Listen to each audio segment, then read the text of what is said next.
Introdução. Quando o coração desperta, o céu se move. Você já parou para pensar no que realmente acontece nos primeiros segundos do seu dia?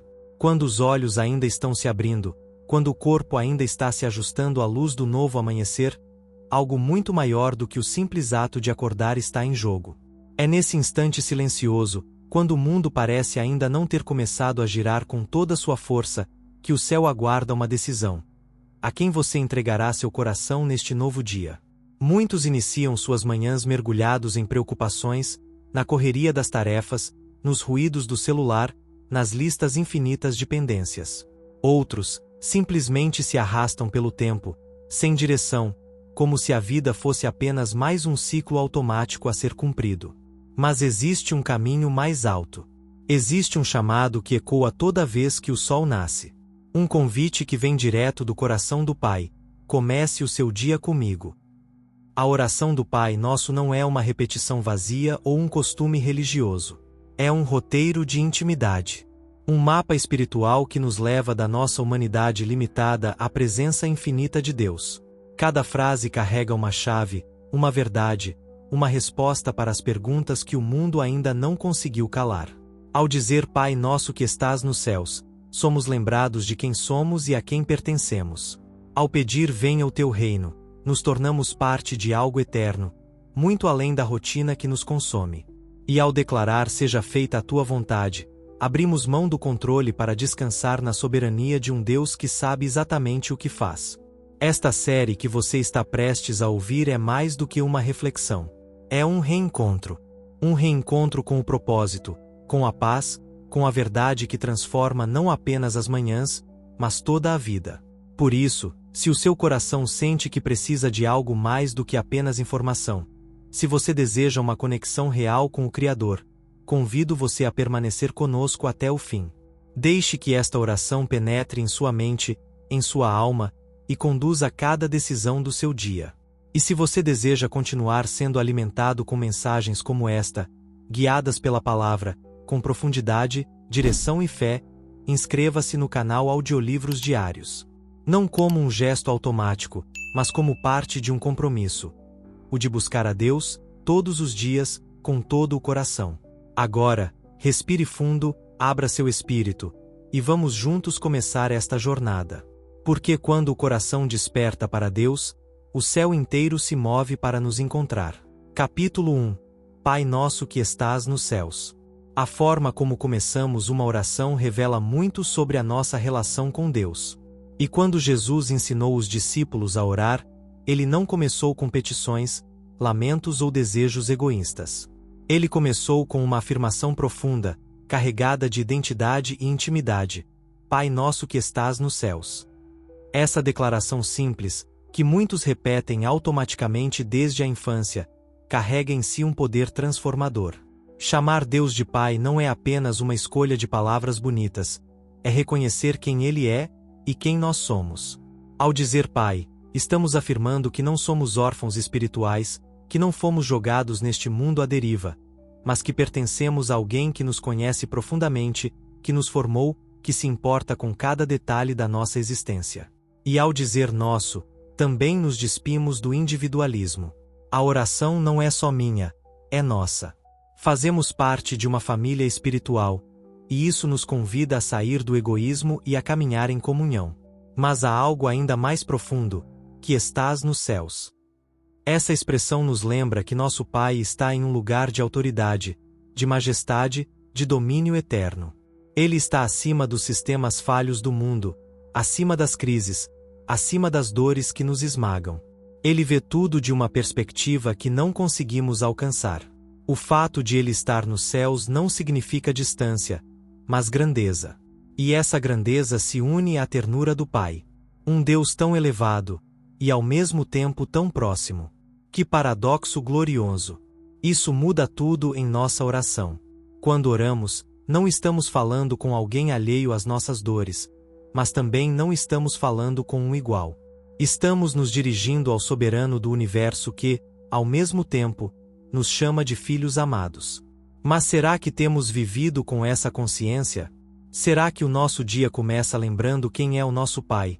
onde Ele está e o quanto Ele nos ama. Ou temos tratado a oração como uma formalidade, uma espécie de superstição religiosa para dar certo o que queremos?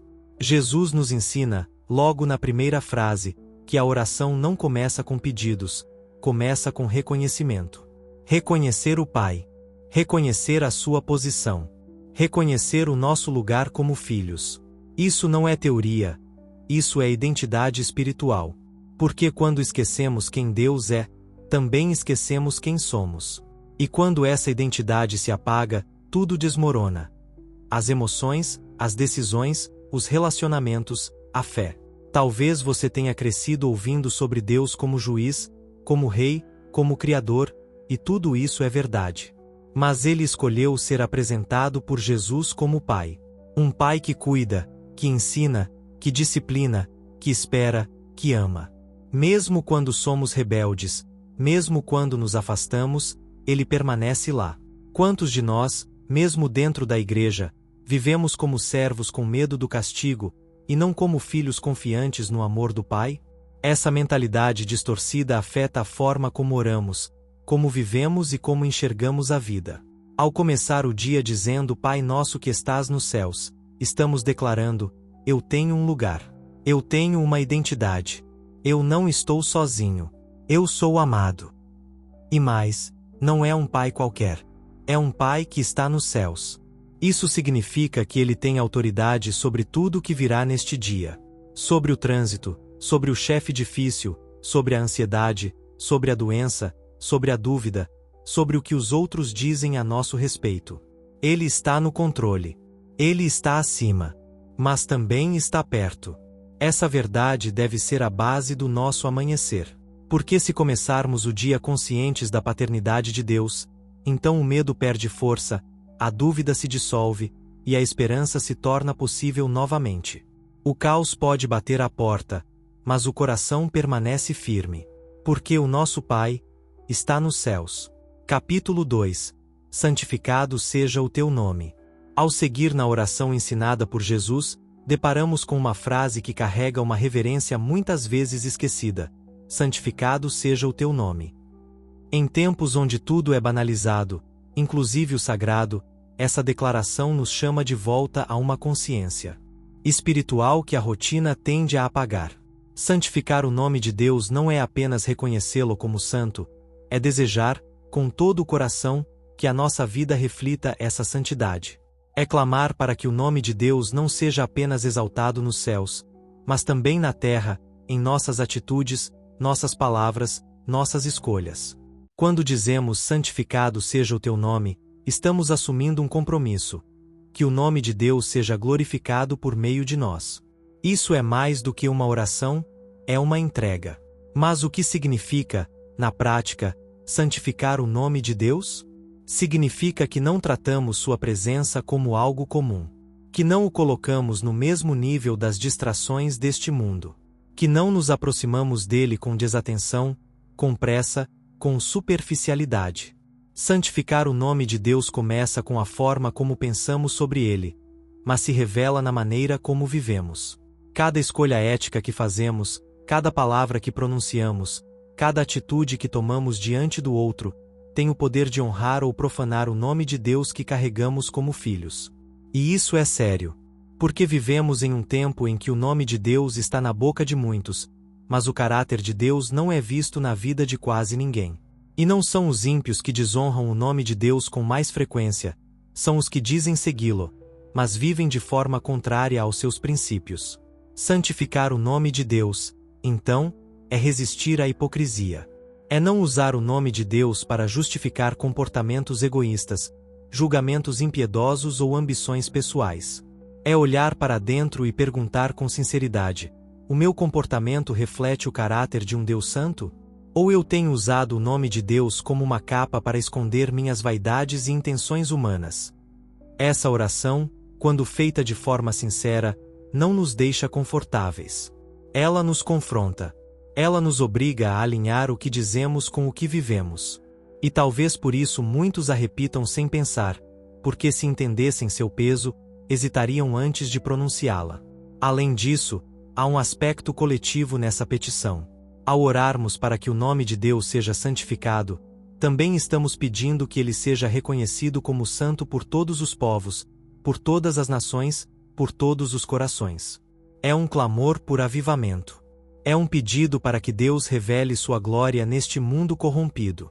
Quando a sociedade zomba do que é santo, quando a verdade é distorcida, quando a igreja se cala ou se corrompe, essa oração se torna urgente.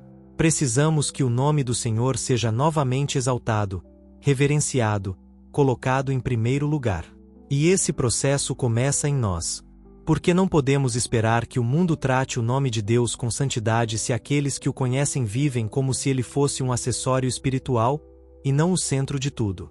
Portanto, ao começar o seu dia com essa frase nos lábios, santificado seja o teu nome, lembre-se de que você está fazendo um voto.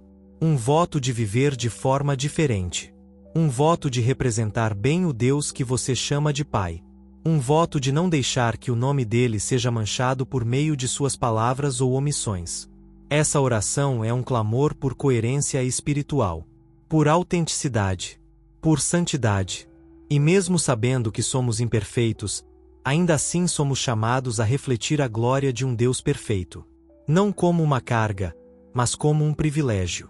Que neste dia, ao caminhar, trabalhar, conversar, decidir, o nome de Deus seja reconhecido através de você. Que as pessoas vejam em sua vida um eco da santidade que você declara com os lábios. Porque o mundo pode não ouvir suas orações, mas com certeza verá a maneira como você vive. Capítulo 3. Venha o teu reino. Quando Jesus nos ensinou a orar venha o teu reino, ele não estava propondo apenas uma esperança distante, relacionada ao fim dos tempos ou ao céu depois da morte. Ele estava nos chamando a desejar, de forma urgente e ativa, que a realidade do céu invadisse a terra, começando em nós. Essa frase não é um simples desejo espiritual, é um grito de rendição. É como dizer: Senhor, destrona o meu ego. Substitui minha vontade pela tua. Instala teu governo sobre minha vida. Mas será que oramos assim de verdade? Ou ainda queremos que o nosso próprio reino prevaleça? O reino de Deus não é compatível com os reinos humanos de vaidade, controle e autojustificação. E é por isso que pedir que o reino venha é tão transformador quanto perigoso, porque essa oração exige uma renúncia profunda. O reino de Deus é justiça, paz e alegria no Espírito Santo. É um reino onde o orgulho não tem lugar, onde a mentira não se sustenta, onde o mais forte é o que serve. É um reino onde valores eternos substituem as pressões momentâneas, onde o amor triunfa sobre o rancor, onde a verdade não negocia com conveniências. Mas esse reino só pode vir a nós se também estivermos dispostos a abrir mão do que construímos com as próprias mãos. Muitas vezes, dizemos que queremos o governo de Deus, mas na prática nos recusamos a deixar o trono. Preferimos que ele seja um conselheiro, e não um rei. Queremos suas bênçãos, mas não suas ordens. Buscamos conforto, não obediência. Contudo, o reino não chega à força. Ele só se estabelece onde há espaço para sua vontade. Ao orar venha o teu reino, estamos também nos posicionando contra outros reinos, inclusive o nosso. É uma oração que incomoda o pecado, que desinstala o comodismo, que denuncia o que é falso. E isso significa que essa oração nos coloca em guerra. Uma guerra interna, onde as motivações são expostas. Uma guerra externa, contra o sistema deste mundo que se opõe a tudo o que Deus representa. Você está preparado para isso? Você realmente deseja o reino de Deus, mesmo sabendo que isso pode significar abrir mão de status, de aplausos, de facilidades, de planos que não combinam com os céus? Porque o reino é precioso, mas também é custoso. Ele exige entrega. E só reina onde há submissão total. Mas há também esperança nessa oração. Quando dizemos venha o teu reino, estamos profetizando sobre o caos. Estamos dizendo que, mesmo quando tudo parece sem controle, há um rei que virá, que já está vindo, que já reina no invisível. E mais, que ele pode começar a reinar agora, neste dia, nas pequenas decisões, nas conversas simples, nos relacionamentos conturbados. O reino de Deus não é uma teoria. Ele se manifesta quando perdoamos onde havia ódio, quando dizemos a verdade mesmo sob pressão, quando estendemos a mão ao invés de julgar, quando colocamos Jesus no centro. E isso começa hoje. Agora. Com essa oração. Por isso, ao acordar e dizer venha o teu reino, não pense apenas em eventos escatológicos ou promessas distantes. Pense em como essa frase pode virar realidade na forma como você responde ao seu cônjuge, trata seu colega de trabalho, educa seus filhos, lida com suas finanças, reage diante da injustiça. O reino vem quando abrimos espaço, quando desistimos de controlar, quando deixamos Deus ser Deus. Orar assim é viver com olhos voltados para o alto, mas pés firmes na terra. É carregar no peito o anseio por uma justiça que transcende a dos homens. É dizer, com a alma inteira, Senhor, reina em mim. Começa por mim. Hoje. Capítulo 4. Seja feita a tua vontade, assim na terra como no céu. Entre todas as frases do Pai Nosso, talvez esta seja a que mais desafia a alma humana. Seja feita a tua vontade, assim na terra como no céu. Dizer isso com sinceridade é colocar o coração no altar, desarmar as próprias vontades e aceitar que nem tudo acontecerá como planejamos. É admitir que, por mais que sejamos capazes de decidir, existe uma vontade superior, perfeita, santa e infinitamente mais sábia que a nossa.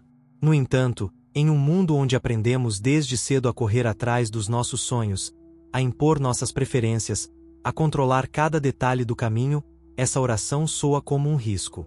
Ela confronta o nosso desejo de autonomia.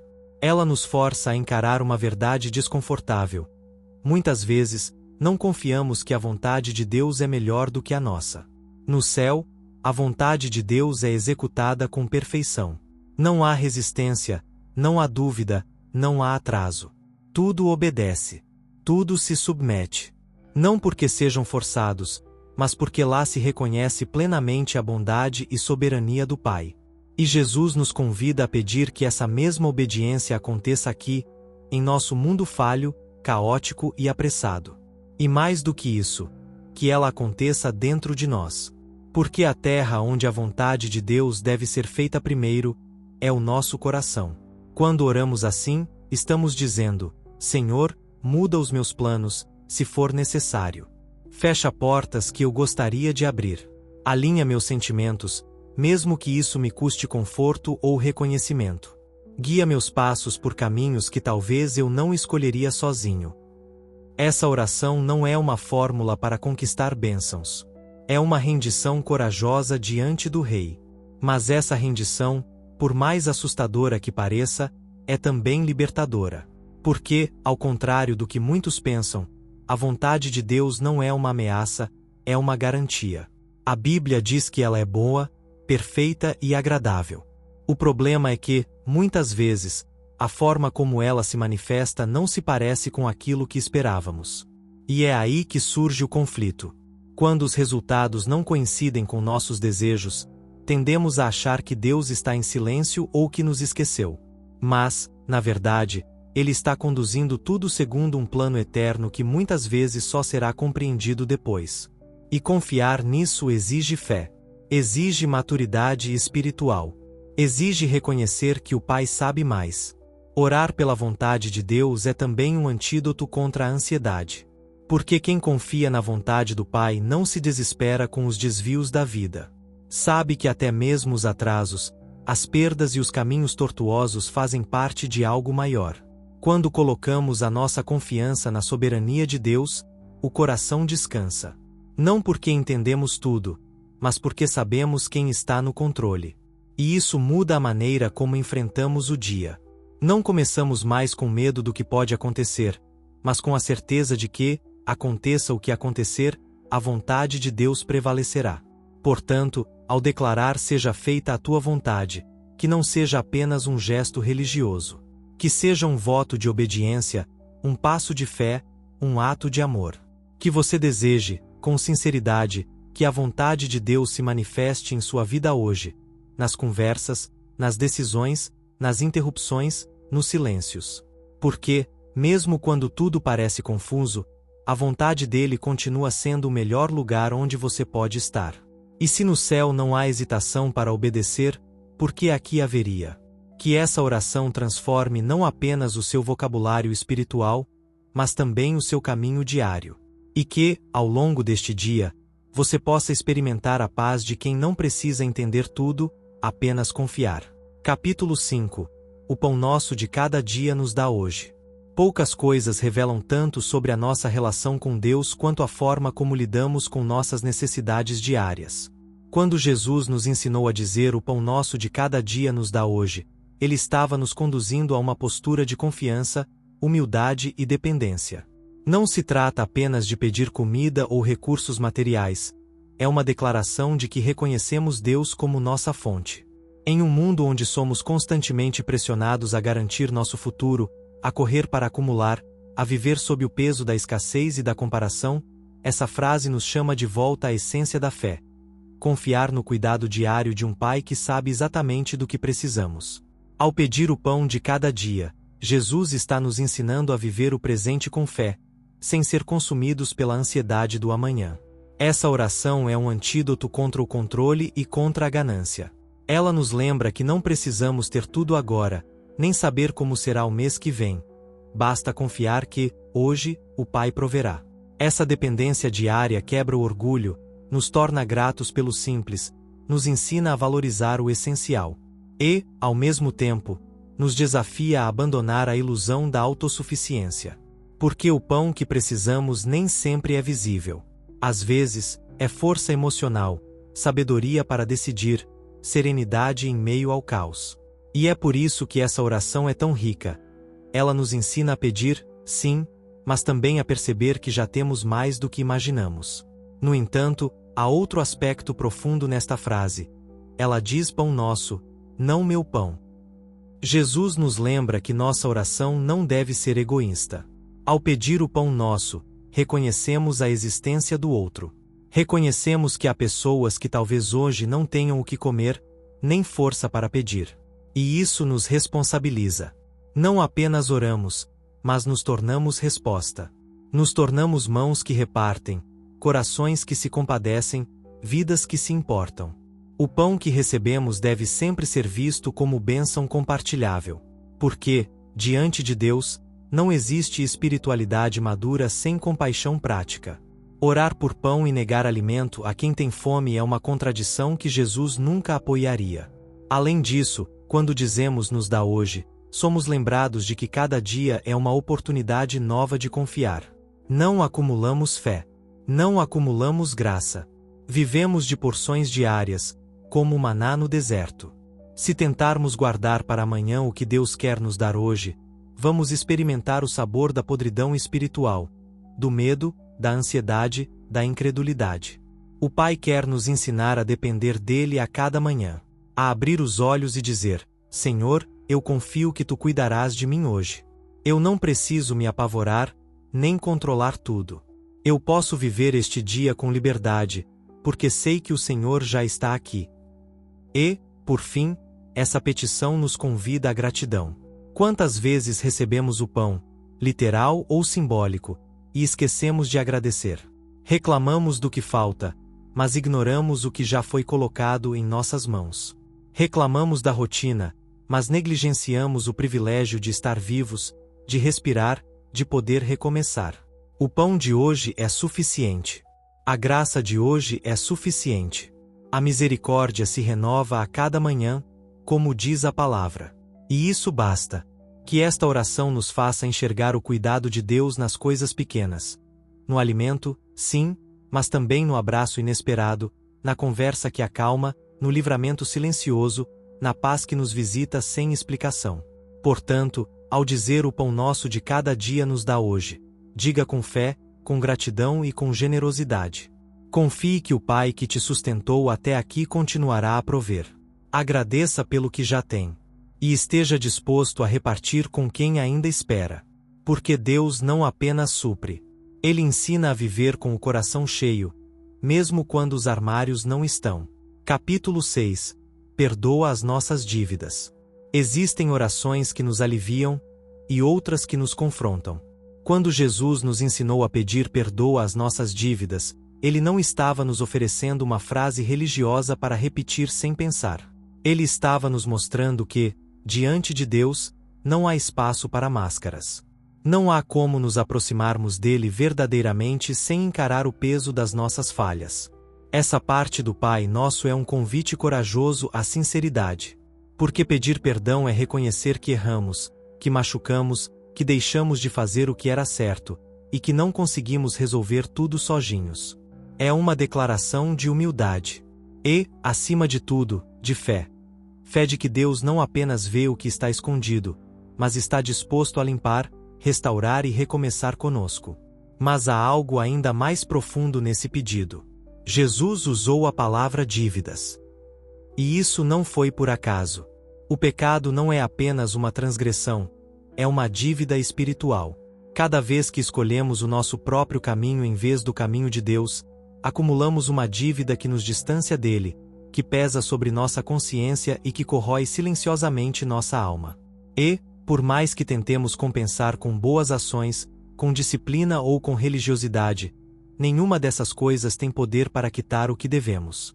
Só o perdão gracioso de Deus pode fazer isso. Só a cruz tem crédito suficiente para apagar as marcas que o pecado deixou. Quando dizemos perdoa as nossas dívidas, estamos confiando na justiça de Cristo e não na nossa própria capacidade de nos redimir. Essa oração nos impede de viver na superficialidade. Nos obriga a olhar para dentro. A parar de comparar nossas falhas com as dos outros, e em vez disso, colocá-las à luz da santidade de Deus. E quanto mais nos aproximamos dele, mais percebemos o quanto precisamos do seu perdão. Não apenas pelos grandes pecados visíveis, mas também pelas atitudes ocultas, pelas intenções distorcidas, pelos pensamentos que não verbalizamos, mas que revelam o que está enraizado dentro de nós. E, apesar disso, Deus não nos rejeita. Ele não nos cancela. Ele nos chama. Ele nos oferece uma nova chance, não para esconder o que fizemos, mas para sermos transformados a partir do arrependimento sincero. É importante lembrar que essa oração não deve gerar culpa paralisante, mas arrependimento que liberta. Existe uma diferença entre sentir vergonha e se arrepender. A vergonha nos empurra para longe de Deus. O arrependimento nos leva de volta aos braços do Pai. A vergonha diz você falhou, então se esconda. O arrependimento diz você falhou, então volte e seja restaurado. E é esse o caminho que o Pai deseja que sigamos. O caminho da confissão, da honestidade, da restauração. Ele não quer apenas que reconheçamos nossos erros. Ele quer que saibamos que somos perdoados. Que não há condenação para aqueles que estão em Cristo. Que a dívida já foi paga. Portanto, ao começar seu dia com essa oração, permita-se ser confrontado por ela. Traga à luz o que está escondido. Reconheça diante de Deus aquilo que ainda precisa ser curado. Não fuja, não disfarce, não endureça o coração. O perdão está disponível. Mas só o recebe quem tem coragem de pedir. E, ao pedir, saiba que você está sendo acolhido por um Deus que é justo, sim, mas também é cheio de misericórdia. Um Deus que não apenas limpa, mas transforma. Que não apenas absolve, mas ensina a viver de maneira nova. Que hoje seja um dia de leveza, não porque tudo está resolvido, mas porque você decidiu entregar sua dívida àquele que pode perdoá-la completamente. Capítulo 7. Assim como nós perdoamos aos nossos devedores. Poucas frases do Pai Nosso geram tanto desconforto quanto essa. Ao orar assim como nós perdoamos aos nossos devedores, estamos colocando o perdão de Deus em um espelho. É como se disséssemos: Senhor, perdoa-me do mesmo jeito que eu perdoo os outros. E, se formos honestos, isso nos assusta. Porque a verdade é que somos rápidos para pedir perdão, mas lentos para perdoar. Exigimos misericórdia para nós, mas somos impiedosos com quem nos feriu. Guardamos mágoas, criamos muros, alimentamos ressentimentos. E mesmo assim, continuamos a repetir essa oração, talvez sem perceber a profundidade do que estamos dizendo. Jesus não nos ensinou a pedir perdão de forma isolada. Ele conectou o perdão que recebemos ao perdão que oferecemos. Essa conexão é intencional, direta e confrontadora. Perdoar não é fácil. Muitas vezes dói. Em alguns casos, parece até injusto. Como perdoar quem nos traiu, quem nos humilhou, quem nos abandonou? Como liberar alguém que sequer reconheceu o erro ou pediu desculpas? A resposta não está na emoção, mas na decisão. Perdoar não é validar o que fizeram contra nós. Não é esquecer, nem fingir que nada aconteceu. Perdoar é escolher não viver aprisionado ao passado. É recusar o veneno da amargura. É se libertar do ciclo de dor que corrói a alma em silêncio. E quando oramos essa parte do Pai Nosso, estamos assumindo um compromisso com a liberdade, a nossa e a do outro. Porque, ao contrário do que pensamos, quem não perdoa não prende o outro, prende a si mesmo. O perdão que oferecemos aos outros é um reflexo do perdão que entendemos ter recebido de Deus. Quem reconhece o quanto foi perdoado, perdoa com mais facilidade. Quem ainda vive como se tivesse merecido o perdão divino, cobra dos outros o que Deus não cobrou dele. É por isso que essa frase da oração é tão poderosa. Ela nos nivela. Ela nos lembra que todos temos dívidas, que todos erramos, que todos carecemos de graça. E, se Deus, que é santo e perfeito, decidiu nos perdoar, como nós, tão limitados, ousamos negar perdão a alguém? Essa incoerência destrói nossa espiritualidade. Jesus foi claro: se não perdoarmos, também não seremos perdoados. Não por vingança divina, mas porque o coração endurecido pelo rancor não consegue receber a graça. E o mais surpreendente é que o perdão que oferecemos não transforma apenas o outro, transforma a nós mesmos. Cura feridas antigas, silencia vozes internas, desfaz correntes emocionais. É um processo, sim. Às vezes leva tempo. Mas começa com uma escolha.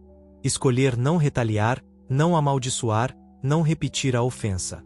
Começa com uma oração sincera: Senhor, eu não consigo sozinho, mas quero liberar perdão. Deus honra essa disposição.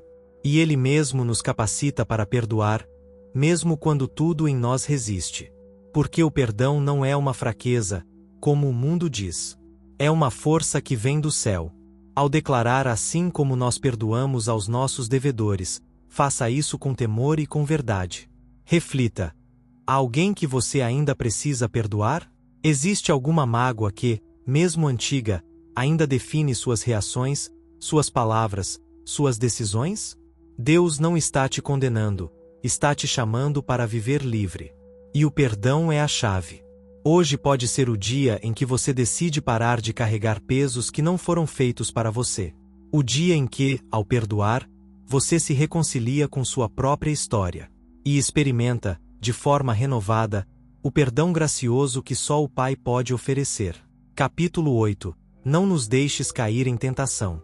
Quando Jesus nos ensinou a orar "não nos deixes cair em tentação", Ele estava reconhecendo algo que muitas vezes tentamos ignorar.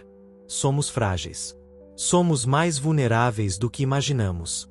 E, por mais que desejemos viver uma vida reta, não temos força suficiente para resistir sozinhos às armadilhas que nos cercam todos os dias. Essa oração é um pedido de socorro. É um clamor que nasce da humildade de quem entende que o perigo da queda está sempre à espreita, mesmo quando tudo parece tranquilo. A tentação não é algo abstrato ou raro, ela está presente nos olhares, nas palavras, nos pensamentos, nos desejos ocultos e nas oportunidades que surgem disfarçadas de boas intenções. Orar por proteção contra a tentação é admitir que, sem Deus, até mesmo o coração mais sincero pode se desviar. Há um erro comum entre os cristãos que buscam viver de forma íntegra: achar que basta boa vontade para resistir. Mas Jesus nos mostra que é necessário vigilância e oração constante. O apóstolo Paulo disse que aquele que pensa estar de pé, cuide para que não caia. E é exatamente esse cuidado que essa parte do Pai Nosso nos ensina. Não é uma oração pessimista, mas realista. Não é uma oração de quem vive com medo, mas de quem vive com consciência. Quando pedimos "não nos deixes cair", estamos pedindo que Deus intervenha, que nos alerte, que nos segure antes que o tropeço se transforme em queda. Porque cair, na maioria das vezes, é um processo. Começa com um pensamento tolerado, com uma concessão aparentemente pequena, com uma desculpa bem elaborada. E, quando percebemos, já estamos longe do caminho. Essa oração também revela algo essencial sobre o caráter de Deus. Ele não nos abandona no campo de batalha. Ele está atento, disposto a fortalecer, a alertar, a conduzir. Mas nós precisamos pedir. Precisamos reconhecer nossa necessidade. A tentação não é pecado, mas ceder a ela nos afasta de Deus.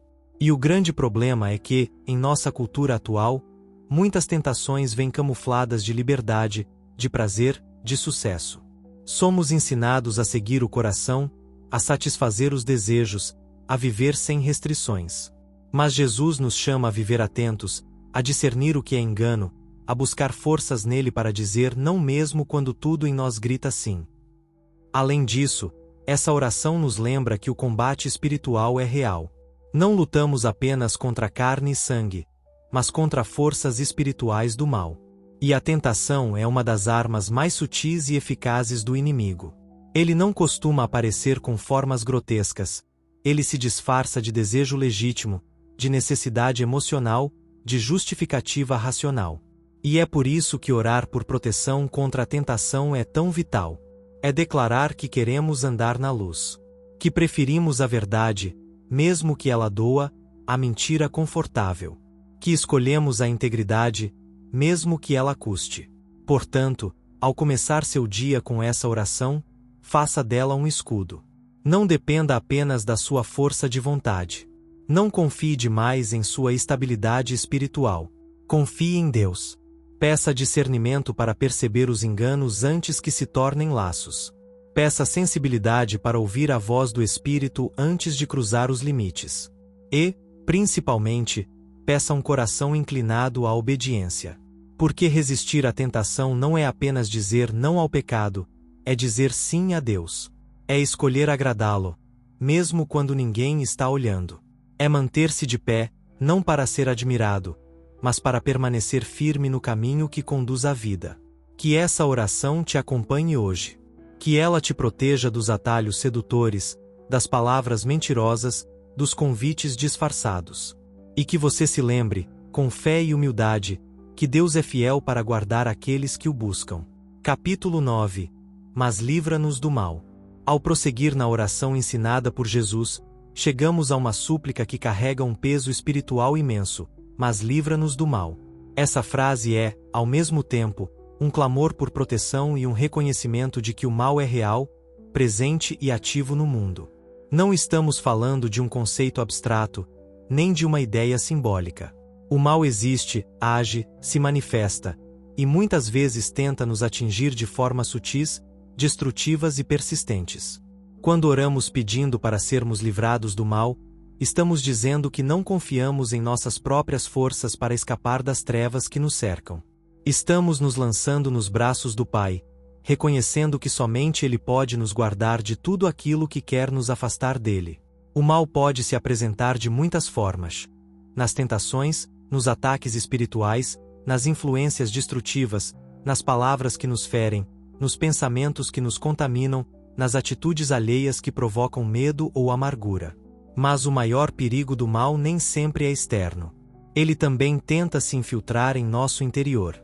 Em nossa mente, através de pensamentos negativos que se tornam crenças.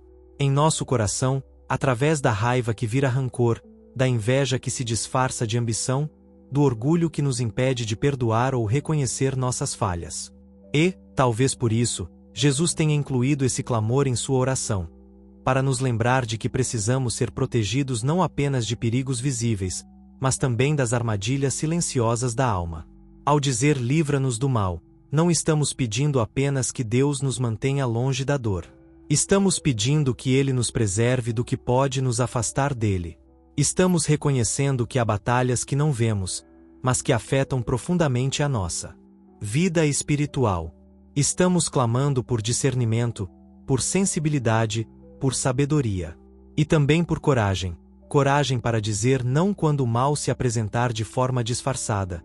Coragem para fugir de situações que nos enfraquecem. Coragem para fechar portas que nos expõem. Essa oração é, acima de tudo, um ato de humildade. Porque ela diz: Pai, eu preciso da tua ajuda. Eu não consigo vencer sozinho.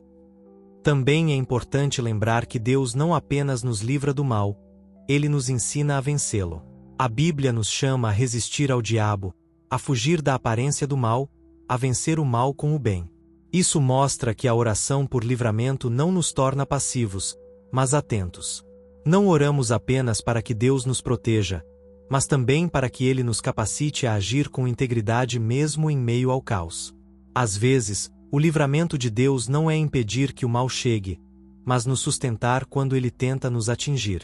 E há uma grande diferença entre ser tocado pelo mal e ser dominado por ele. Há momentos em que enfrentamos provações, injustiças, perseguições. Mas, mesmo assim, podemos orar com fé: Senhor, não permita que o mal me contamine. Guarda meu coração. Preserva minha fé. Essa parte da oração é um lembrete de que vivemos em guerra espiritual. Mas é também uma declaração de esperança. Deus é nosso refúgio. Ele é escudo, fortaleza, torre forte. Ele é aquele que envia anjos, que fecha bocas de leões, que abre caminhos no deserto, que desfaz os planos do inimigo. Ao orar livra-nos do mal, descansamos nessa verdade, não estamos sozinhos. O mal pode tentar nos cercar, mas o poder de Deus é maior. A escuridão pode tentar nos assustar, mas a luz do Senhor nos guia. Hoje, ao sair de casa, ao enfrentar o trânsito, o trabalho, os relacionamentos, os desafios, lembre-se de fazer essa oração com fé. Peça ao Pai que te livre do mal, do visível e do invisível, do externo e do interno. Que Ele te proteja das ciladas, dos enganos, das decisões precipitadas. Que Ele te guarde de toda influência que possa te afastar do propósito. E, se porventura o mal tentar te tocar, que o Espírito Santo seja a tua força para resistir. Porque maior é o que está em nós do que aquele que está no mundo. Capítulo 10. Porque teu é o reino. Ao final da oração, Jesus nos conduz a uma declaração de reconhecimento e exaltação. Porque teu é o reino. Com essas palavras, ele nos lembra de algo essencial. Apesar de todas as incertezas da vida, apesar das aparentes vitórias do mal e da confusão que nos cerca, Deus continua reinando. Essa frase é um marco de fé, uma âncora que nos conecta à verdade inabalável de que o controle do universo não está nas mãos dos homens, nem das circunstâncias, mas nas mãos do Pai. E começar o dia com essa certeza transforma completamente a maneira como enfrentamos o que está por vir. O reino de Deus não é uma teoria teológica distante. Ele é real, eterno, ativo. Mesmo quando não percebemos, ele está operando. Mesmo quando tudo parece sair do lugar, ele está no comando. Ao orar dessa forma, declaramos que não pertencemos a um sistema falho, corrupto e passageiro. Pertencemos ao reino do céu. E isso muda tudo. Muda a forma como reagimos às injustiças, como tratamos as pessoas, como tomamos decisões. Se o reino é dele, então somos súditos, não donos. Se o reino é dele, então nos curvamos, obedecemos, confiamos. Se o reino é dele, então qualquer outro poder, autoridade ou governo é temporário e limitado. Essa parte da oração também nos confronta com a seguinte pergunta: de fato, vivemos como se o reino fosse de Deus? Ou ainda tentamos construir nosso próprio reino? Muitas vezes, oramos com palavras bonitas, mas mantemos o coração apegado às nossas próprias estruturas de poder, controle e reconhecimento. Queremos o governo de Deus desde que Ele confirme os nossos planos.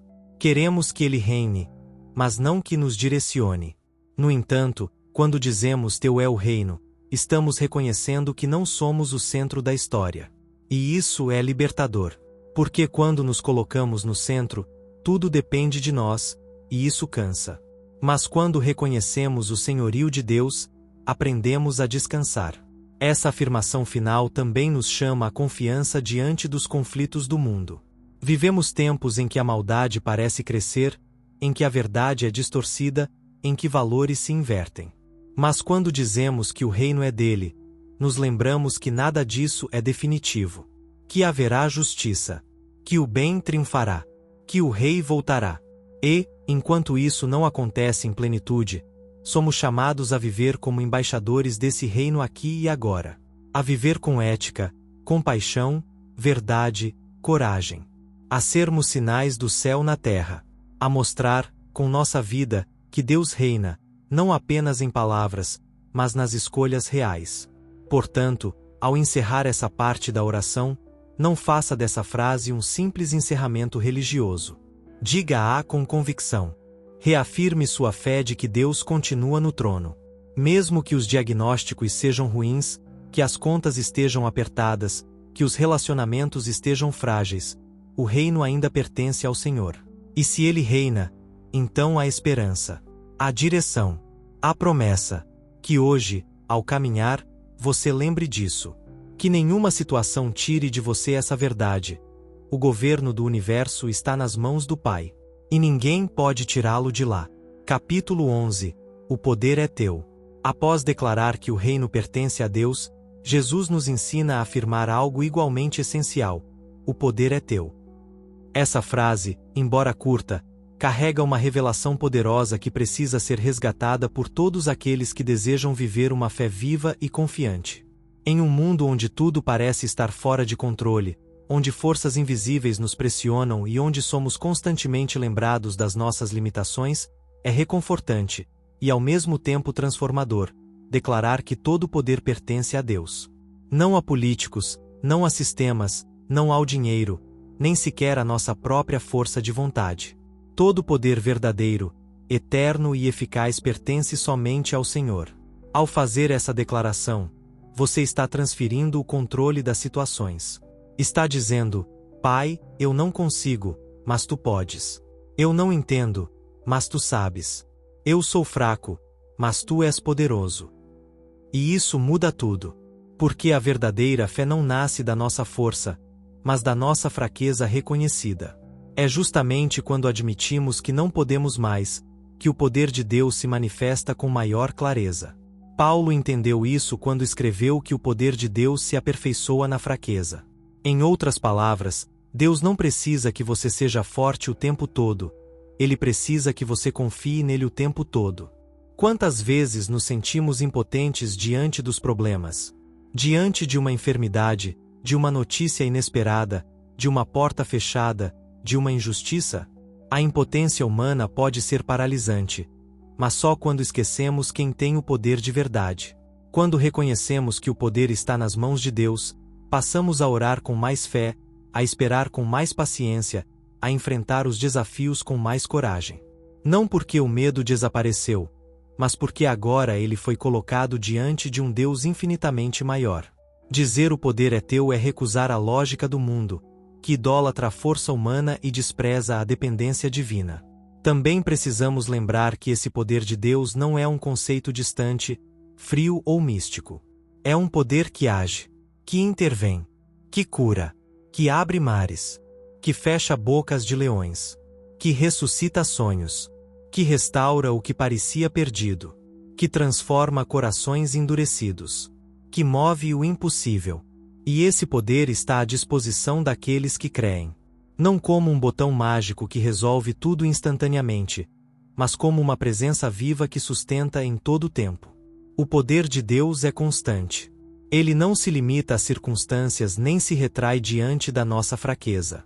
Ele continua operando, mesmo quando não vemos.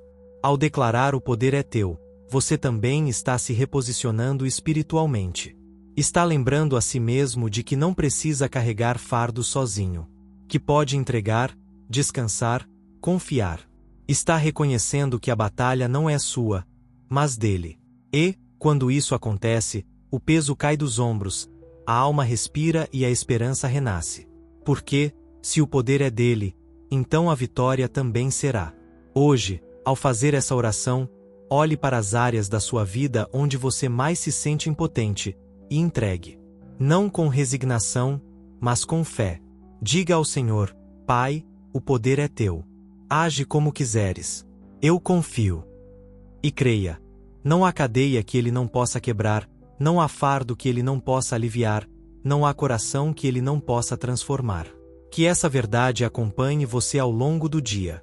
E que, diante de qualquer desafio, você se lembre: o poder não está em suas mãos, está nas mãos daquele que nunca falha.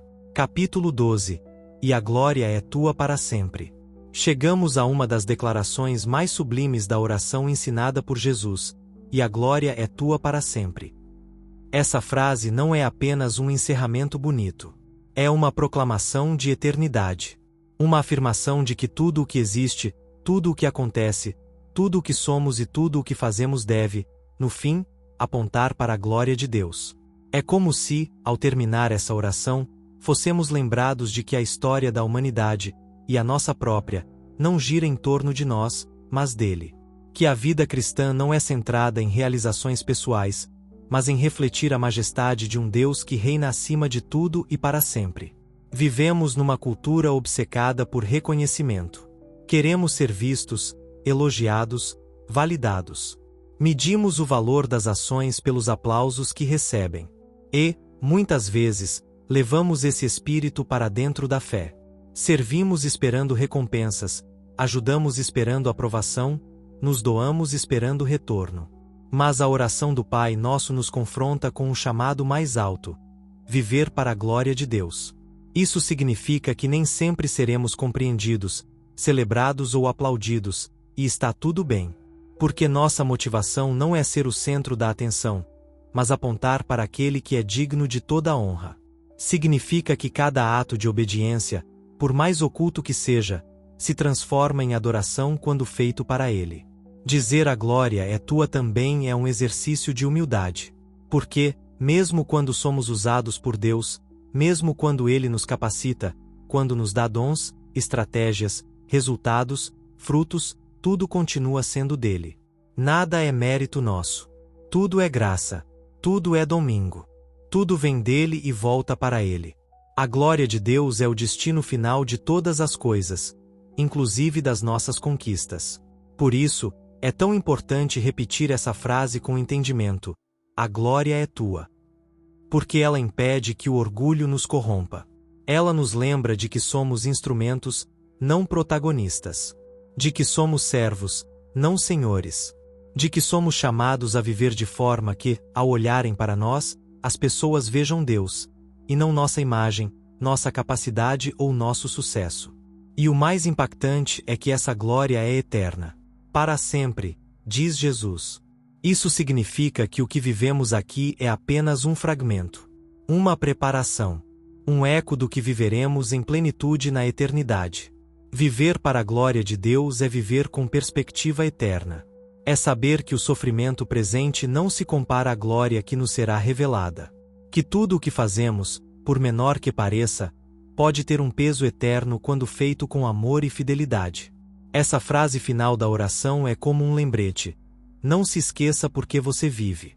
Não se esqueça para quem você respira. Não se esqueça de quem é o brilho que você carrega. Hoje, ao levantar-se, ao começar sua rotina, ao enfrentar os desafios do cotidiano, lembre-se disso. A glória é dele. Que sua vida seja um reflexo dessa verdade.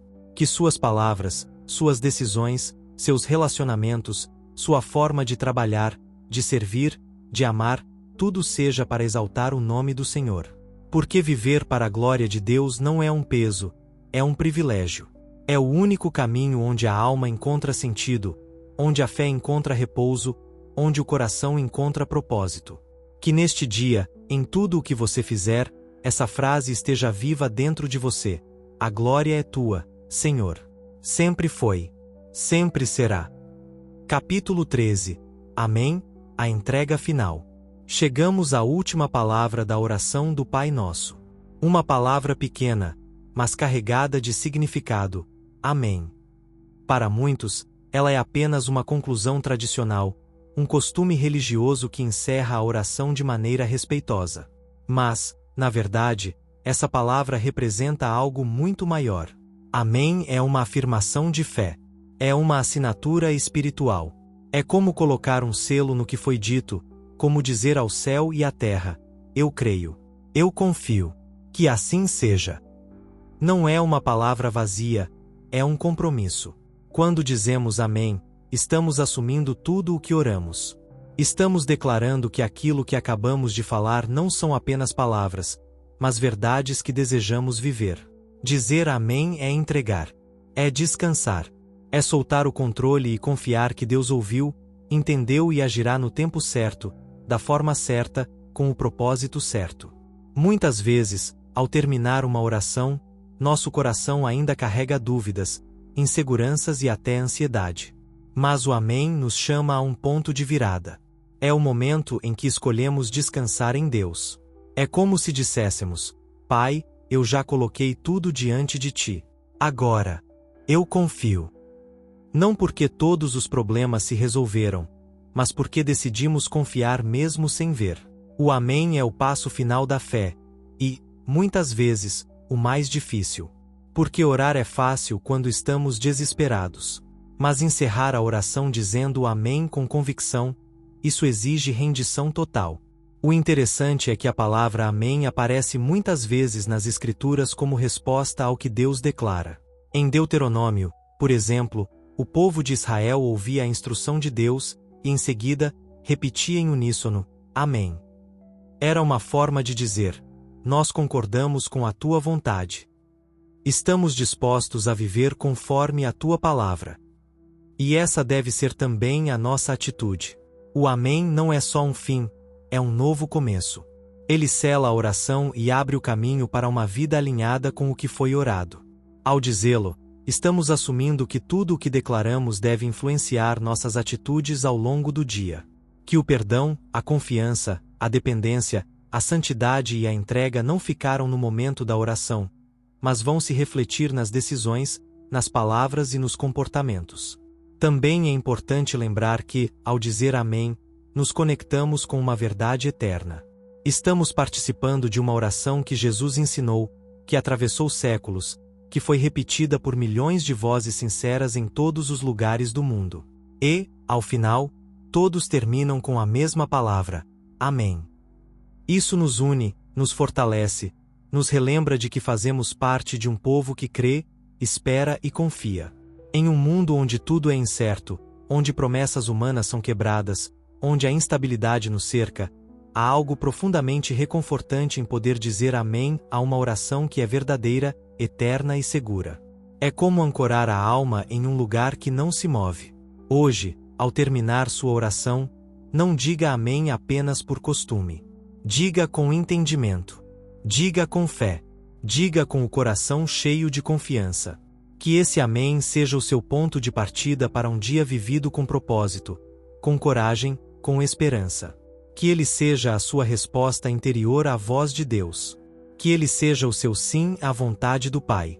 E que, mesmo que tudo ao redor pareça incerto, você possa declarar com convicção: Amém.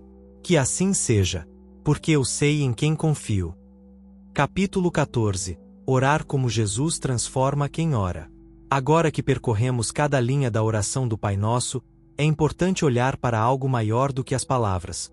O efeito que essa oração tem em quem a vive de verdade.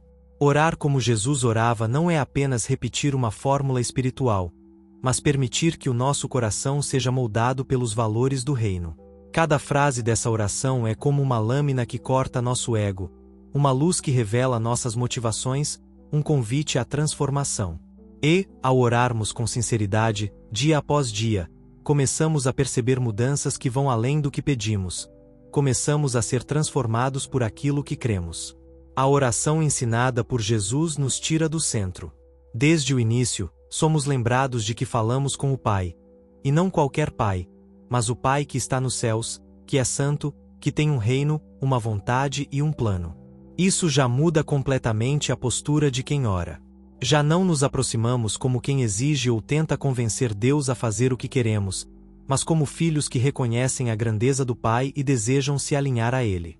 E essa é a primeira transformação. A oração muda nossa postura. Nos tornamos mais humildes, mais conscientes de quem somos diante de Deus. A vida começa a girar menos em torno das nossas necessidades e mais em torno da vontade do Senhor. Mas não para por aí. Quando oramos como Jesus ensinou, nosso coração começa a se abrir para os outros. O pão nosso de cada dia nos dá hoje. Essa frase tão simples quebra o egoísmo. Ela nos convida a pensar no coletivo, a interceder não apenas por nós, mas por todos os que carecem do cuidado de Deus. Orar assim nos torna mais sensíveis à dor do outro, mais generosos, mais compassivos. E quando pedimos, perdoa as nossas dívidas, assim como perdoamos, algo ainda mais profundo acontece. Começamos a nos tornar pessoas que não apenas falam de graça, mas que vivem a graça. Pessoas que não acumulam mágoas, que aprendem a soltar, a liberar perdão, a curar relacionamentos. Isso muda a forma como lidamos com o passado, com as feridas, com os conflitos. Outro efeito poderoso dessa oração é a consciência da luta espiritual. Ao pedir não nos deixes cair em tentação, mas livra-nos do mal, nos posicionamos como soldados atentos, conscientes de que a vida cristã não é um passeio tranquilo, mas uma batalha diária. Isso nos torna mais vigilantes, mais dependentes da força do Espírito Santo. Passamos a enxergar as situações com mais discernimento e a reagir com mais sabedoria. A oração nos fortalece internamente. E o mais bonito é que, ao final, reafirmamos que tudo pertence a Deus, o reino, o poder, a glória. Isso tira um peso enorme dos nossos ombros. Não precisamos controlar tudo. Não precisamos entender tudo. Só precisamos confiar. Orar como Jesus é muito mais do que um exercício religioso. É um processo de formação espiritual. É um estilo de vida. É uma entrega contínua. E, quanto mais oramos assim, mais nos parecemos com Ele. As palavras vão deixando de ser apenas palavras, e passam a ser sementes. E essas sementes, com o tempo, florescem em frutos visíveis. Mais paz, mais fé, mais amor, mais coragem. Por isso, nunca subestime o poder de uma oração simples, mas sincera. Porque a oração não muda apenas o que está ao nosso redor. Ela muda, antes de tudo, quem nós somos por dentro. Capítulo 15. O Pai Nosso na prática diária. Depois de compreender cada parte da oração do Pai Nosso, surge uma pergunta essencial: como viver isso no dia a dia? Como transformar essa oração em mais do que palavras ditas no silêncio do quarto ou em um culto coletivo? A verdade é que a oração que Jesus ensinou não foi feita para ser apenas recitada, mas encarnada. Ela foi construída como um guia para a vida, uma bússola espiritual que nos orienta a cada passo. Aplicar o Pai Nosso à rotina é como ativar, conscientemente, uma conexão direta com o céu em meio à terra. É viver com propósito, com consciência e com fé em todos os detalhes do cotidiano. Começa logo ao acordar. Quando dizemos Pai Nosso que estás nos céus, somos lembrados, antes de qualquer atividade ou responsabilidade, de quem somos e de quem é o nosso Deus. Essa consciência muda a forma como enfrentamos o dia. Já não nos levantamos com pressa ou ansiedade, mas com reverência. Reconhecemos que há um Pai que cuida, que guia, que provê. E esse reconhecimento inicial nos dá paz.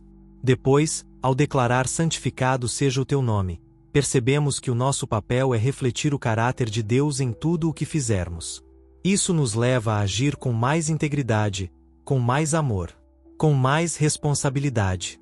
O nome de Deus é santificado quando perdoamos, quando falamos com gentileza, quando servimos com humildade. A parte venha o teu reino nos desafia a não viver para nossos próprios planos, mas a buscar o que é eterno. Isso pode significar dizer não a oportunidades que nos afastam dos valores do reino. Pode significar fazer escolhas difíceis, colocar os outros em primeiro lugar, defender a justiça mesmo que custe algo. E quando pedimos o pão nosso de cada dia nos dá hoje, aprendemos a confiar e a viver com gratidão. Em vez de reclamar pelo que falta, aprendemos a celebrar o que temos. Passamos a enxergar os pequenos milagres diários. A saúde, a comida, um abraço, uma mensagem de encorajamento. O pão diário não é só alimento, é tudo aquilo que sustenta nossa alma. Perdoa as nossas dívidas. Assim como perdoamos é um lembrete constante de que o perdão precisa estar presente em todas as áreas. No trânsito, no trabalho, em casa, com desconhecidos ou com quem nos feriu profundamente. Aplicar essa parte da oração exige coragem e humildade.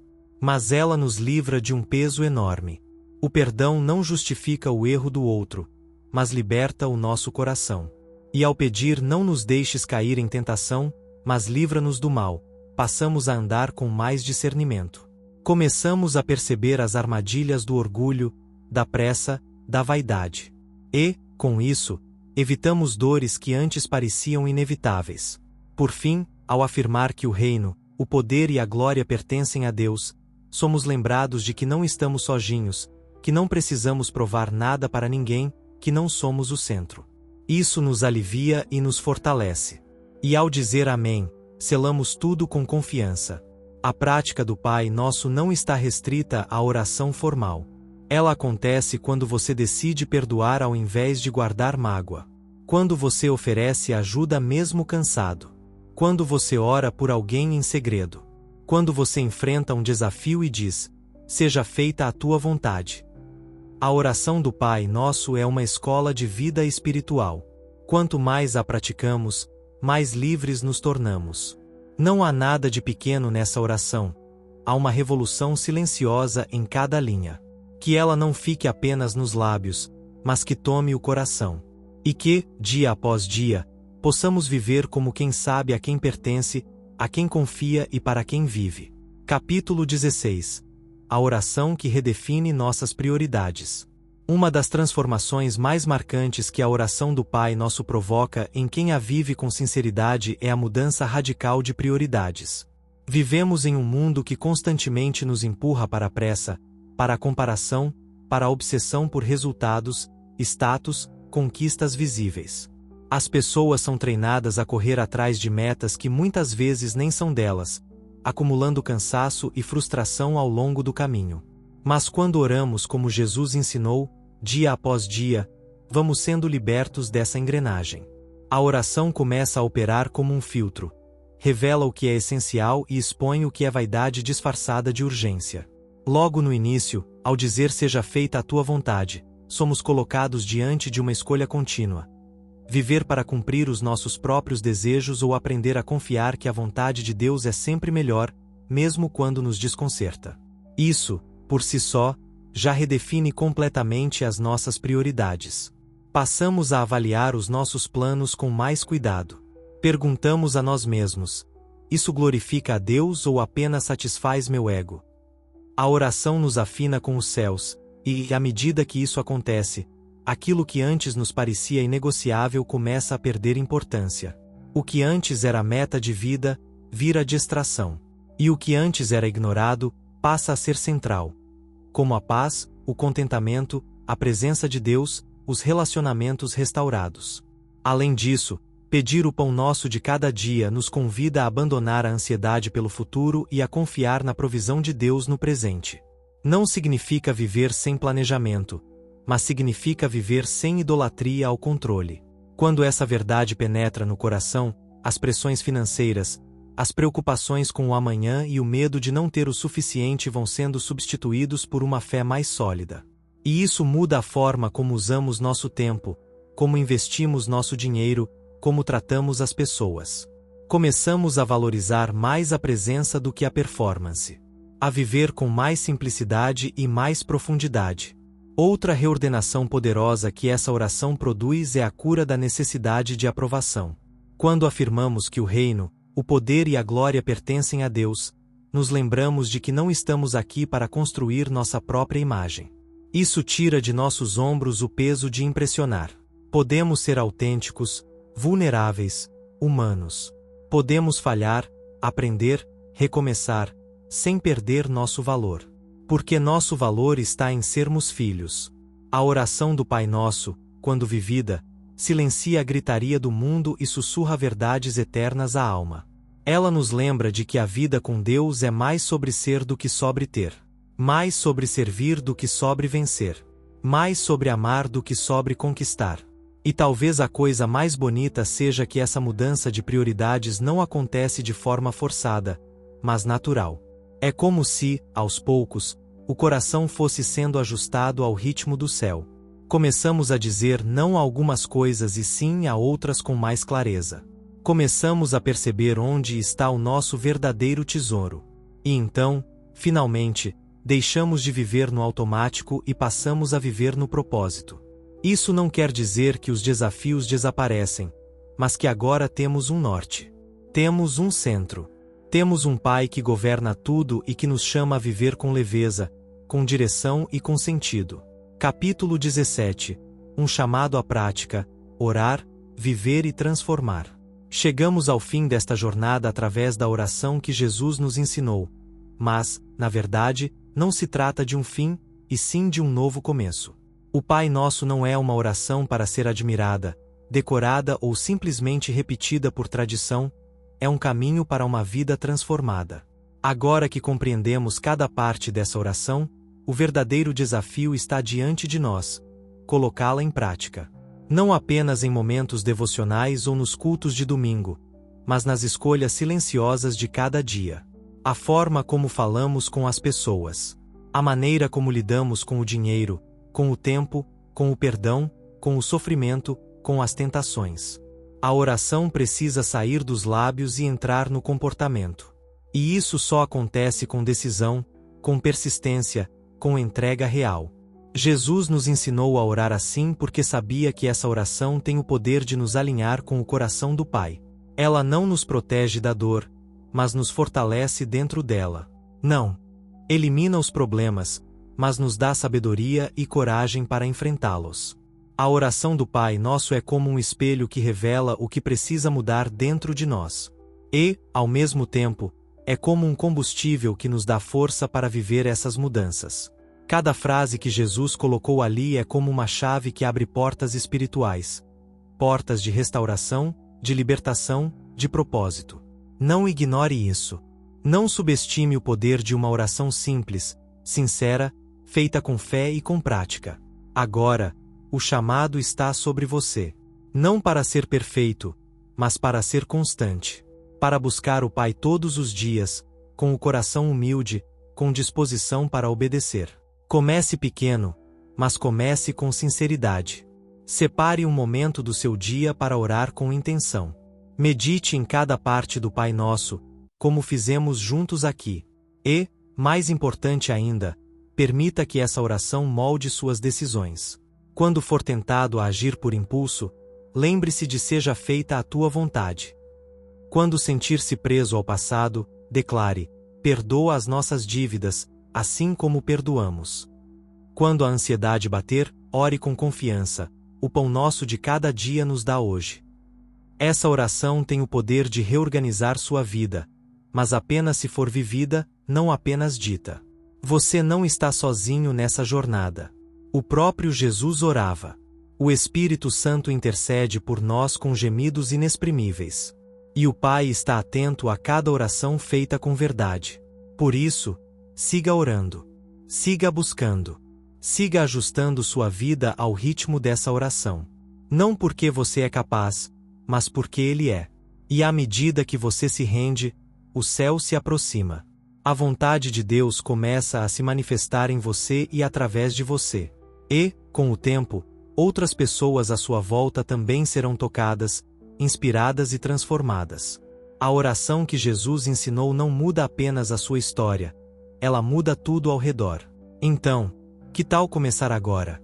Feche os olhos, respire fundo e diga, com fé renovada, com entendimento profundo e com o coração aberto: Pai nosso que estás nos céus. Amém. Capítulo 18. O silêncio de Deus e a oração persistente. Uma das experiências mais desafiadoras na caminhada de oração é o silêncio de Deus.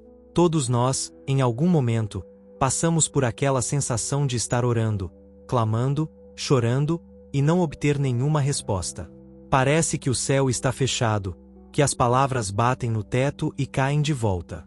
É nesses momentos que muitos se frustram, desanimam e até abandonam a oração. Mas quando olhamos para Jesus, para os Salmos, para os profetas, percebemos que o silêncio de Deus não é ausência, é mistério. E é exatamente aí que a oração persistente se revela como uma arma espiritual poderosa. Orar quando tudo vai bem é fácil. Mas orar quando Deus parece calado, isso é fé pura. Isso é maturidade espiritual. Isso é rendição. O próprio Jesus enfrentou o silêncio do Pai. No Getsêmani, orou com tanta angústia que seu suor se tornou como gotas de sangue. Pediu que, se possível, o cálice fosse afastado. Mas não houve resposta direta. O que houve foi força interior para cumprir a missão. Às vezes, o que Deus quer nos dar através da oração não é o que pedimos, mas o que precisamos para continuar. A oração persistente molda nosso caráter. Nos ensina a confiar, não nos resultados, mas na presença. A descansar, não na resposta, mas na certeza de que estamos sendo ouvidos por um Pai que nos ama profundamente, ainda que em silêncio. O silêncio de Deus nos ensina a purificar nossos motivos. Quantas vezes oramos apenas querendo que Deus confirme o que já decidimos? Quantas vezes buscamos mais a mão de Deus do que o seu rosto? A ausência aparente de resposta revela se estamos orando por amor ou por interesse. Se estamos dispostos a esperar ou se só queremos usar Deus como um meio para alcançar nossos próprios fins. E, nesse processo, Deus trabalha em nosso coração. Ele nos esvazia para nos encher. Ele nos aquieta para nos alinhar. Ele nos silencia para nos curar. A oração persistente vai se tornando menos sobre palavras e mais sobre presença. Menos sobre petições e mais sobre comunhão. Aprendemos a simplesmente estar com Deus, mesmo sem entender tudo. Quando aprendemos a orar assim, o silêncio deixa de ser um obstáculo e se transforma em um solo fértil onde a fé cresce. Passamos a perceber que Deus fala também através da espera, da palavra, das pessoas, das circunstâncias. A sensibilidade espiritual se aguça. E, muitas vezes, quando a resposta finalmente chega, percebemos que não somos mais os mesmos. O tempo de oração nos preparou para receber. Por isso, não desista. Continue orando. Continue esperando. Continue confiando. O silêncio de Deus não é desprezo, é cuidado. E a oração persistente é a ponte que mantém nosso coração ligado ao céu, mesmo quando tudo em volta parece escuro. Capítulo 19. A oração como transformação interior. Ao longo desta jornada, compreendemos a oração como comunhão, como entrega, como dependência. Mas há uma dimensão ainda mais profunda que precisa ser vivida. A oração como transformação interior. Muita gente se aproxima de Deus esperando que Ele mude as circunstâncias, os problemas, as pessoas ao redor. Mas o maior milagre da oração não acontece fora, e sim dentro de nós. É no silêncio da alma, diante do Pai, que começamos a perceber quem realmente somos. A luz da presença de Deus revela feridas que estavam escondidas, orgulhos disfarçados de justiça, medos que pareciam coragem. E então, pouco a pouco, se estamos dispostos, essa luz começa a curar, a limpar, a transformar. A oração é como um espelho da alma. Quando oramos de verdade, sem máscaras, sem repetições vazias, sem pressa, Deus nos mostra áreas que precisam ser rendidas. Muitas vezes, pedimos por paz, mas Ele nos mostra que ainda há mágoa. Pedimos por direção, mas Ele revela que não temos escutado. Pedimos por força, mas Ele nos convida a descansar primeiro. A oração verdadeira nos desconstrói para depois nos reconstruir. Ela mexe com tudo, com os desejos, com os pensamentos, com as reações. E isso não acontece de forma mágica ou imediata, mas por meio de um processo profundo, paciente e contínuo. É por isso que tanta gente desiste de orar com regularidade, porque orar assim exige coragem. Exige disposição para confrontar as próprias sombras. Exige humildade para admitir que há coisas em nós que precisam morrer para que o novo nasça. Mas quem persevera nessa jornada experimenta um tipo de mudança que nenhuma palestra, livro ou técnica pode produzir. Porque é mudança feita pelo Espírito Santo, nas áreas mais íntimas do ser. E, com o tempo, aquilo que era natural em nós, a impaciência, a arrogância, o orgulho, a frieza, começa a ser substituído por frutos do Espírito. Mansidão, domínio próprio, alegria, compaixão, sensibilidade. A oração não é uma ferramenta para mudar Deus, mas um caminho para que Ele nos mude. E quanto mais permitimos que isso aconteça, mais a nossa vida se alinha com o propósito eterno. Passamos a agir, reagir, pensar e decidir de forma diferente. Começamos a reconhecer a presença de Deus nos detalhes. A gratidão floresce em meio ao caos. A esperança se mantém viva mesmo diante das más notícias. Tudo isso porque houve uma transformação interior que só a oração pode operar. Não é teatro. Não é religiosidade. É vida real sendo tocada pela graça. Por isso, se você sente que a oração não está funcionando como esperava, talvez o verdadeiro milagre já esteja acontecendo, dentro de você. Não pare. Continue. Persevere. Porque toda vez que você ora com sinceridade, Deus trabalha em sua alma, mesmo que você não perceba imediatamente. E, ao final, a maior resposta de todas será perceber que você se tornou alguém mais parecido com Cristo, não por esforço próprio, mas por causa da oração que transformou o seu interior. Capítulo 20. Quando a oração se torna estilo de vida. Chegamos ao fim desta jornada, mas a verdade é que, para quem compreendeu o valor da oração, isso não é um ponto final, é apenas o começo de uma nova maneira de viver. Porque orar como Jesus ensinou não é uma prática que se encaixa num horário do dia, mas um estilo de vida que transforma cada área da existência. Quando a oração deixa de ser um dever religioso e se torna a respiração da alma, tudo muda.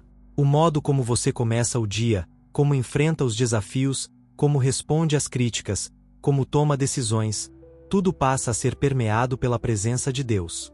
Orar deixa de ser um momento e passa a ser um caminhar. Você aprende a falar com Deus enquanto trabalha, enquanto dirige, enquanto lava a louça ou encara uma fila. E, mais importante ainda, aprende a ouvir, a perceber os sussurros do Espírito no meio do barulho do mundo. Esse estilo de vida de oração não é algo reservado para supercrentes ou líderes espirituais. É um chamado para todos os filhos. Deus não busca oradores perfeitos, Ele busca corações sinceros. Pessoas dispostas a abrir espaço em meio à correria para ouvir a voz do Pai. A oração constante não significa repetir palavras sem parar, mas cultivar um estado de comunhão contínua. Uma consciência de que você não está sozinho. De que existe um Pai atento, amoroso e presente em todos os momentos. E isso muda tudo. Muda até o modo como você lida com o sofrimento, porque você sabe que não carrega mais os pesos da vida sozinho. Muda sua identidade, porque a voz de Deus vai silenciando as mentiras que o mundo te contou. E muda sua missão, porque onde quer que você vá, passa a ser alguém que carrega luz, paz e propósito. Por isso, meu convite final é simples, mas profundo: escolha viver em oração. Não apenas orar, viver em oração. Faça dela o fundamento da sua rotina, o alicerce dos seus relacionamentos, o filtro das suas escolhas. E quando tudo parecer difícil, ore. Quando tudo estiver bem, ore. Quando não souber o que fazer, ore. Quando a resposta não vier, continue orando. Porque Deus está ouvindo. Sempre esteve. Sempre estará. E, enquanto você ora, Ele age. Ele transforma. Ele guia. Ele restaura. A oração é o maior presente que recebemos para nos manter conectados ao céu enquanto caminhamos nesta terra. E se essa jornada falou com você, se te despertou, se reacendeu a sua fé, compartilhe essa mensagem com alguém. Seja canal para que outros também descubram a profundidade da oração. E lembre-se, você nunca estará sozinho quando estiver em oração. Porque o Pai que está nos céus ouve cada palavra, vê cada lágrima, e honra cada coração que se rende. Que a sua vida, a partir de hoje, seja uma oração viva. E que, em cada amanhecer, você possa dizer com fé renovada: Pai nosso que estás nos céus. Amém.